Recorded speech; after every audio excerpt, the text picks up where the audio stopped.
Israel के दुश्मन टहल रहे हैं।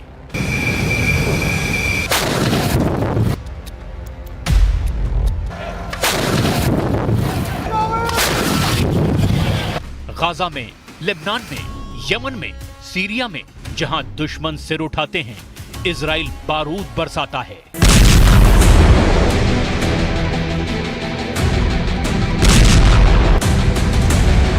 मिसाइल से मारता है, जंगी जेट से बम बरसाता है।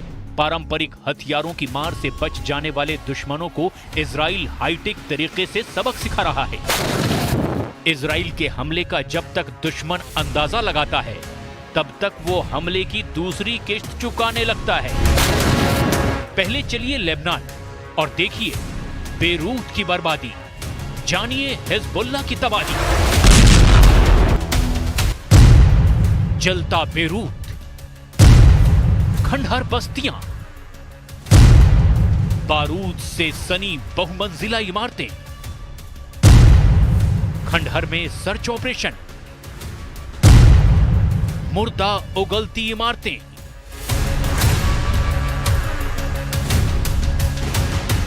बारूदी बियाबान बन गया है बेरूत। बारूद से सने खंडहर में मुर्दे तलाशे जा रहे हैं। हर एक मुर्दों की शिनाख्त के साथ हिजबुल्लाह चीफ नसरल्लाह का गुस्सा भड़कता जा रहा है। इजराइल ने बीते 3 दिन में ऐसा बारूदी तांडव मचाया है जिसने हिजबुल्लाह की चूलें हिला दी है। इजराइल के हमले में अब तक नसरल्लाह लड़ाकों की 31 कब्रें तैयार हो चुकी हैं। मारे गए लड़ाकों में 58 करोड़ का इनामी कुख्यात इब्राहिम अकील तो है ही, लेकिन उससे भी खूंखार कमांडर का सफाया इजराइल ने कर डाला है। इजराइल की एयर स्ट्राइक में 14 सीनियर टॉप कमांडर बेमौत मारे गए हैं, जिनमें सबसे बड़ा नाम है अहमद वहाबी। हिजबुल्लाह के जिन कमांडरों की मौत पर मुहर लगा दी गई है, उनकी लिस्ट भी देख लीजिए। मोहम्मद अहमद रेडा, मोहम्मद कासिम अल-अत्तर, अहमद समीर दीप, अब्दुल्ला अब्बास हिजाजी, अरीफ अहमद अलराज, हसन अली हुसैन, अब्बास सामी मुस्लिमानी, हुसैन अहमद हदरोज, हसन यूसुफ अब्दुल सत्तेर, मेहदी मुस्लिम जमौल और जिहाद शफी खजल खान फर को इजराइल ने ताबूत में पहुंचा दिया है।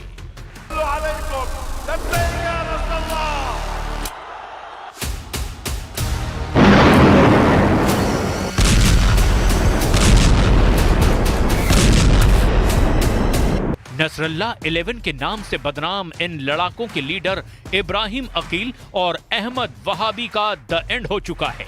अहमद वहाबी को नसरल्लाह का सबसे भरोसेमंद और खूंखार कमांडर कहा जाता था, जिसे इजराइल ने कब्र में पहुंचाकर हिजबुल्लाह की सीरिया लिंक को ब्रेक कर दिया है। इजरायली मीडिया के मुताबिक अहमद वहाबी हिजबुल्लाह की ट्रेनिंग प्रोटोकॉल का टॉप कमांडर था। हिजबुल्लाह फाइटर को वॉर ट्रेनिंग देने से पहले वहाबी राडवान फोर्स का चीफ रह चुका था। बताया जाता है कि अहमद वहाबी ने सीरिया में बशर अल असद के लिए युद्ध में अहम किरदार निभाया था। अहमद वहाबी के खात्मे के साथ ही अब सीरिया में हिजबुल्लाह का नेटवर्क तबाह हो चुका है।